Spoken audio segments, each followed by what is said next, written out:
Hello dear student, welcome. तो वही सुबह सुबह आके तुम्हारे लिए मेहनत कर रहा हूँ, ठीक है। अभी नेक्स्ट टॉपिक जो हम लोग पढ़ रहे हैं वो है अपना emerging concept of cost accounting. ये थ्योरी है, इसमें कोई सम्स नहीं है, तो इसमें थ्योरी आएगा, राइट। तो अच्छे से स्टार्ट करते हैं। सबसे पहले अपन पढ़ेंगे target costing, okay. Target costing का मतलब क्या था? अभी तुम्हारा जैसे कॉस्ट का पेपर है तो 100 मार्क का पेपर है, 40 तो लाना ही है, नहीं तो केटी ले लेंगे। तो तुम्हारा टारगेट रहता है ना 60-70, तो इसलिए आपको मेहनत करना पड़ता है, क्वालिटी पे ध्यान देना होता है, डिज़ाइन करते हैं तुम लोग कैसे मैं काम करूँ, क्या प्रैक्टिस करूँ। वैसे ही कंपनी क्या करती है, टारगेट कॉस्टिंग इस्तेमाल कर सकती है। कौन करता है? Cost management. एक टूल है, एक तरीका है, एक हथियार है, जिससे कंपनी अपना खर्चा कम करती है। क्या कम करती है? खर्चा। किसके मदद से करती है? ताकि प्रोडक्शन पे ध्यान देवे, इंजीनियरिंग, रिसर्च एंड डेवलपमेंट। तो target costing is not really method of costing, but it is a technique. ये टेक्निक है कॉस्ट मैनेजमेंट का। जो कंपनी का मेन एम क्या है? टू रिड्यूस दी कॉस्ट, खर्चा कम होने का।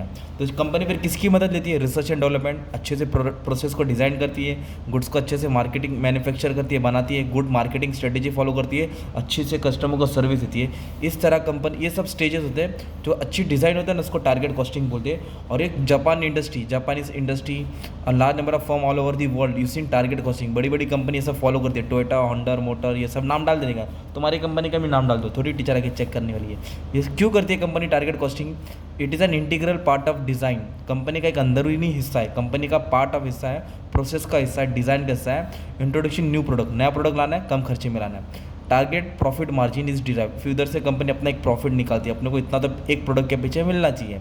टारगेट सेलिंग प्राइस, इतने का माल तो बेचने का है। Allowable cost become target cost, कि इतना से इतना खर्चा होना चाहिए, इससे ज़्यादा खर्चा नहीं होना चाहिए, और जितना हो सके इतना खर्चे को कम करने की कोशिश करती है, राइट। तो ये काइजन फॉलो करती है। काइजन एक टेक्निक है, काइजन गुड फॉर चेंज।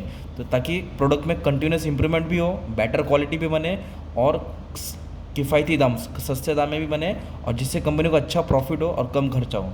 तो इसको बोलते हैं टारगेट कॉस्टिंग। तुम्हारा एक टॉपिक कवर हो गया, राइट। अभी नेक्स्ट टॉपिक क्या आ सकता है तुमको? Life cycle costing, okay.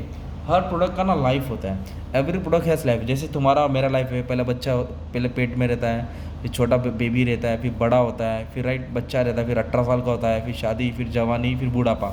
ये अपनी लाइफ साइकिल। वैसे प्रोडक्ट का भी लाइफ साइकिल होता है। पहले इंट्रोडक्शन होता है, पहले प्रोडक्ट क्या होता है? इंट्रोडक्शन होता है, मतलब लॉन्च होता है, प्रोडक्ट लॉन्च होता है। जैसे पिक्चर रिलीज़ होती है, जब पिक्चर कोई भी रिलीज़ होती है तो बहुत सारे लोग देखने आते हैं ना, जैसे KGF 2, राइट।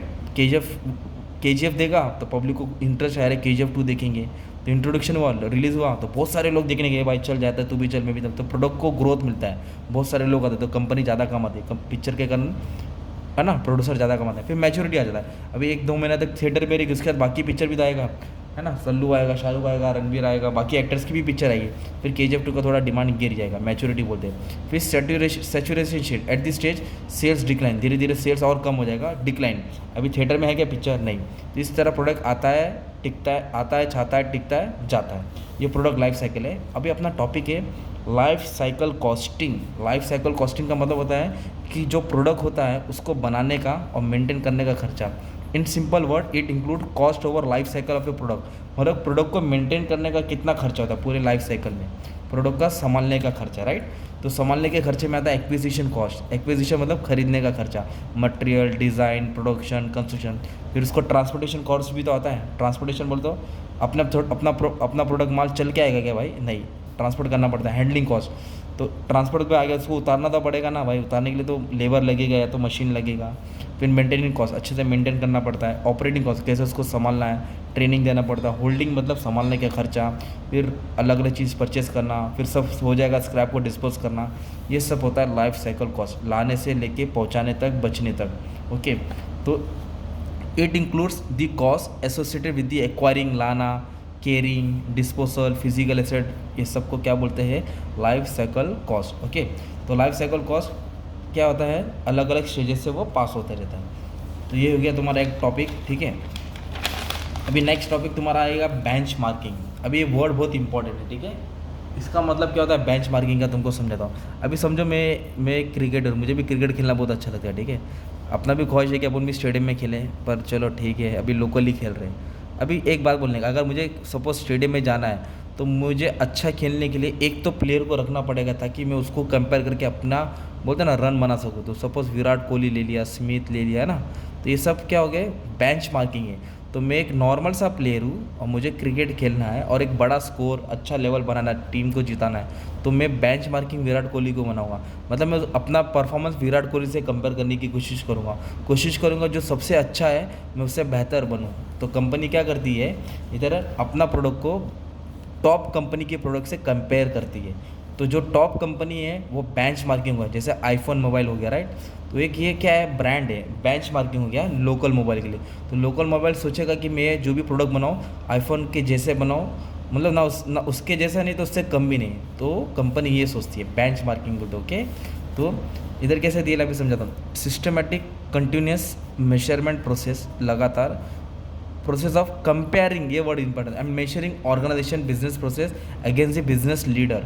जो बिजनेस का लीडर है और अपन उसको उससे अच्छे से टक्कर दे सके, ताकि हम कंपेयर कर सकें हम उसके जैसा प्रोडक्ट बना पा रहे कि नहीं बना रहे, वैसा क्वालिटी दे पा रहे कि नहीं दे रहे, वैसा प्रॉफिट कमा पा रहे कि नहीं बना रहे। तो इसको बोलते हैं बेंच मार्किंग, राइट।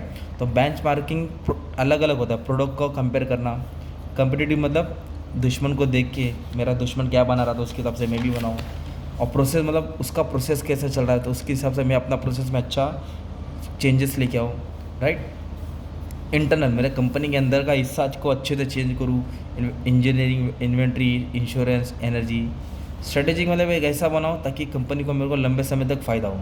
और ग्लोबल मतलब पूरी दुनिया में, मतलब पूरी वर्ल्ड वाइज को एनालाइज करूँ, उसके हिसाब से मैं एक अच्छा बेंच मार्किंग को देख के मैं अपने चीज़ को बेटर टू बेटर बनाते जाऊँ, ओके। तो ये टॉपिक था तुम्हारा। और लास्ट है एक्टिविटी बेस्ड कॉस्टिंग, मतलब अलग अलग एक्टिविटी का अलग अलग खर्चा होता है।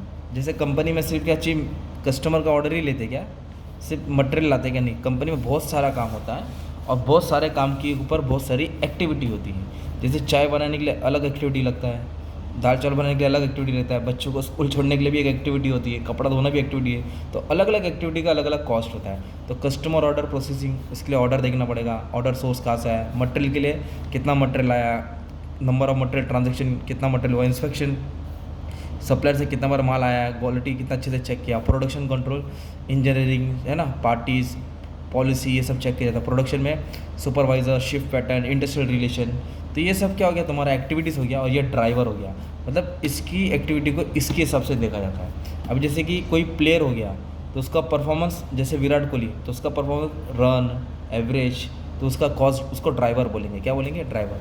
तो अंडर दिस सिस्टम कॉस्ट और ग्रुप, कॉस्ट को बांटा जाता है, ग्रुप बना जाता है according to what drives them, मतलब किसके हिसाब से वो चेंज हो रहा है, बढ़ रहा है, घट रहा है, अच्छा हो रहा है, बुरा हो रहा है। तो उसको बोलते हैं एक्टिविटी बेस्ड कॉस्टिंग। हर एक्टिविटी पे कंपनी क्या करती है, नज़र रखती है, कौन सी एक्टिविटी पे ज़्यादा खर्चा हो रहा है, कौन सी एक्टिविटी पे कम खर्चा हो रहा है, कौन सी एक्टिविटी पुअर हो रही है, कौन सी एक्टिविटी फेवरेबल अच्छी हो रही है। तो इस तरह कंपनी अपनी एक्टिविटी पे कंट्रोल करके अच्छा प्रोसेस के थ्रू अच्छा काम करता है, ओके। तो ये सब तुमको बना देने का। ये क्या था, प्राइम कॉस्ट, ये मेन है, डायरेक्ट है, ये इनडायरेक्ट खर्चा है। तो कंपनी अलग अलग खर्चे के हिसाब से कंट्रोल करती है, ठीक है। तो ये सब तुम लोग उठा के डाल सकते हैं। Activity is based on believe that activity cost therefore there should be link between activity and cost. जो काम है और कॉस्ट, उसका रिलेशन होना चाहिए, ठीक है।